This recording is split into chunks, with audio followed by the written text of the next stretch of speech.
নমস্কার। আজকে আমরা যেই টপিকটা বলবো সেটা হচ্ছে আমাদের নিপেন।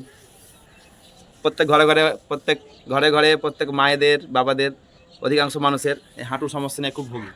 এই দুটোকে আমরা বলি শরীরের চাক্কা। এই চাক্কা ক্ষয়ে যায়, নষ্ট হয়ে যায়, ব্যথা হয়, খুব পেন হয়, অনেকের বাঁকা হয়ে যায়। তো এর হাত থেকে মুক্তি পাওয়ার জন্য কিছু তো যোগা এক্সারসাইজ আছে। তো আমরা আজকে যে একটা মজাদার টেকনিক দেখাবো সেটা দেখবেন আপনার হাঁটুর সমস্যা অনেকটা হলো, অনেকটা হলো কমবে আর কি। তাহলে কী করবো দেখেন, ওড়না নিতে পারেন কিংবা গামছা যদি নেন তাহলে কি করবেন, গামছাটাকে হাঁটুর ঠিক উপরের দিকে মালাইয়ের উপরে এখানে বাঁধবেন। বাঁধা হয়ে গেলে নিচ দিয়ে এখানে কাটাকাটি গুণ চিহ্ন হবে। আর এদিক দিয়ে দেখেন, ঠিক এরকম আসার পরে ঠিক এখানে মালাইয়ের নিচে, পুরোটাই মালাইয়ের নিচে কাজ হবে। বেঁধে দিলেন। বাঁধা হয়ে গেলে যেটা আমরা এখান থেকে 10 বার করে এটা এক্সারসাইজটা করতে পারি। প্রচুর টান পড়বে, এইখানে প্রচুর টান পড়বে। 2 3 4 5 6 7, ঠিক এইখানে টান পড়বে প্রচুর। এইভাবে 10 বার করে আপনাকে 2-3 রাউন্ড করতে হবে।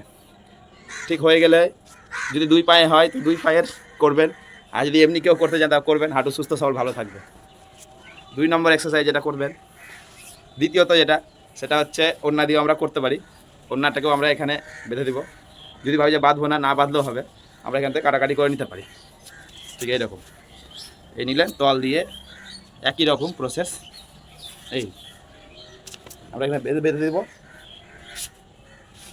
ঠিক একই রকমভাবে। 1 2 3 4 5 6 7 8 9 10, সামনের দিকে চাপবেন এরকম। এই এক্সারসাইজটা যদি আমরা বাড়িতে বসে সামান্য ওড়না কিংবা গামছা দিয়ে যদি করতে পারি, অনেকটা হলেও দেখবেন হাঁটু ব্যথা রিলিফ হবে এবং ভালো থাকবেন। নমস্কার।